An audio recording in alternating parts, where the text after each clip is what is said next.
এক সময় যখন বনি ইসরায়েলের লাখ লাখ মানুষ মিশরের গোলামি থেকে মুক্তি পেয়ে মরুভূমিতে দাঁড়িয়ে আছে, তাদের সামনে লাল সাগর দুভাগ হয়ে গেছে, ফেরাউনের বিশাল সেনাবাহিনী পানিতে ডুবে মরেছে, আর তাদের নেতা হজরত মুসা আলাইহিসসালাম, যিনি আল্লাহর সাথে সরাসরি কথা বলেন। সবাই ভেবেছিল এবার তো স্বাধীনতা, এবার তো জান্নাতের পথ। কিন্তু মাত্র 40 দিন পরেই এই জাতি এমন একটা কাজ করে বসল, যে কাজ শুনলে আজও গায়ে কাটা দেয়। একজন মানুষ, শুধু একজন মানুষ, নাম তার সামিরি। সে কিভাবে লাখ লাখ মানুষকে ধোঁকা দিল, কিভাবে সোনার একটা বাছুর বানিয়ে বলল, এটাই তোমাদের খোদা, আর সবাই বিশ্বাস করল।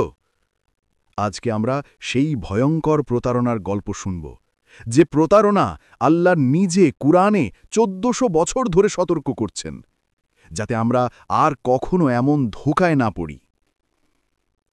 মুসা আলাইহিসসালাম আল্লাহর হুকুমে তুর পাহাড়ে গেলেন 40 দিনের জন্য। তিনি বলে গেলেন, হারুন আমার ভাই, এই জাতির দায়িত্ব তোমার কাঁধে। কিন্তু মানুষের মন কত দুর্বল। মিশরে তারা দেখেছে ফেরাউনের লোকেরা গরুকে পূজা করে। তাদের মনে একটা পুরনো অভ্যাস লুকিয়েছিল। এই সুযোগটা খুঁজছিল একজন, নাম সামিরি। কুরআনে আল্লাহ তার নামই নিয়েছেন। সে ছিল জাদুকর, সে ছিল ধোঁকাবাজ, আর তার মনে ছিল শয়তানের ওয়াসওয়াসা। সামিরি গোপনে গোপনে মানুষের কাছে গিয়ে বলতে লাগল, মুসা তো ফিরছেন না, তিনি হয়তো মারাই গেছেন। তোমাদের তো একটা খোদা লাগবে, যাকে দেখতে পারো, ছুঁতে পারো। তারপর সে একটা ভয়ঙ্কর প্ল্যান করল। সে বলল, তোমাদের সবার কাছে যে সোনার গয়না আছে, মিশর থেকে নিয়ে এসেছ, সব দাও। মানুষ দিল। মা তার সন্তানের গলার হার খুলে দিল, বোন তার ভাইয়ের বালা খুলে দিল, সব সোনা জমা হল। তারপর সামিরি গলিয়ে ফেলল সেই সোনা, একটা বাছুরের আকৃতি বানাল। কিন্তু শুধু মূর্তি বানালেই তো হবে না, তাকে জীবন্ত দেখাতে হবে। জানো সে কি করল? যখন হযরত জিবরিল আলাইহিসসালাম মুসা আলাইহিসসালামকে ঘোড়ায় করে নিয়ে যাচ্ছিলেন মিশরে, তখন ঘোড়ার খুঁড়ের নিচে যে মাটি উঠেছিল, সেই মাটিতে ছিল জীবনের রহস্য। সামিরি সেই মাটির এক মুঠো কোনোভাবে পেয়ে গিয়েছিল। সে সেই মাটি বাছুরের মুখে ঢুকিয়ে দিল, আর হঠাৎ বাছুরটা ভাম্বা ভাম্বা আওয়াজ করতে লাগল। মানুষ পাগল হয়ে গেল। এই তো আমাদের খোদা, এ তো আওয়াজও করে। তারা নাচতে লাগল, সিজদা করতে লাগল সোনার বাছুরের সামনে। হযরত হারুন আলাইহিসসালাম চিৎকার করে বললেন, ও পাগলরা, এটা তো ধোঁকা। কিন্তু কেউ শুনল না। এদিকে তুর পাহাড়ে মুসা আলাইহিসসালামের সাথে আল্লাহ কথা বলছেন। হঠাৎ আল্লাহ বললেন, মুসা, তাড়াতাড়ি তোমার কওমের কাছে ফিরে যাও, তারা পথভ্রষ্ট হয়ে গেছে। মুসা আলাইহিসসালাম যখন ফিরলেন, দেখলেন লাখ লাখ মানুষ সোনার বাছুরকে সিজদা করছে। তিনি কাঁদতে লাগলেন, তার দাড়ি থেকে পানি পড়ছে। তিনি হারুন আলাইহিসসালামের মাথা ধরে টেনে বললেন, ভাই, তুমি তাদের বাধা দাওনি কেন?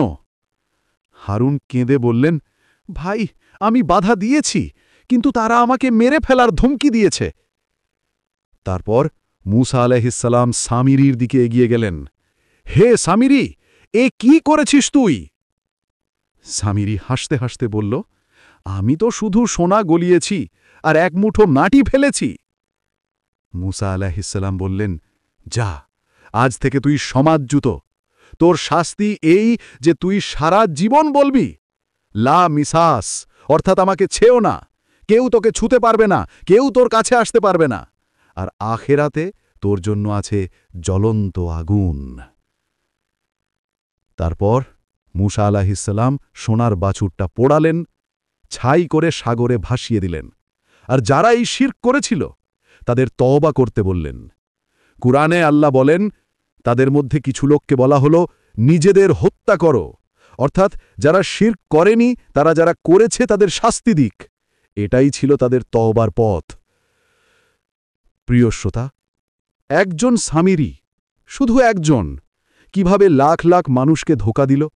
কারণ তাদের মনে ঈমানের চেয়ে পুরনো অভ্যাস বেশি জোরালো ছিল। আজও স্বামীরা আছে, কখনো সোনার বাছুর, কখনো টাকা, ক্ষমতা, ফেম, ফ্যাশন, নাম শুধু বদলায়। আল্লাহ আমাদের সবাইকে এই ধোঁকা থেকে হেফাজত করুন। আল্লাহুম্মা আরিনাল হাক্কা হাক্কান ওয়ারজুকনা ইত্তিবাআহু ওয়া আরিনাল বাতিলা বাতিলান ওয়ারজুকনা ইজতিনাবাহু। যদি গল্পটা ভালো লেগে থাকে তাহলে একটা কমেন্টে লিখে দাও লা ইলাহা ইল্লাল্লাহ, আর চ্যানেলটা সাবস্ক্রাইব করে পাশে থাকো। আল্লাহ হাফিজ।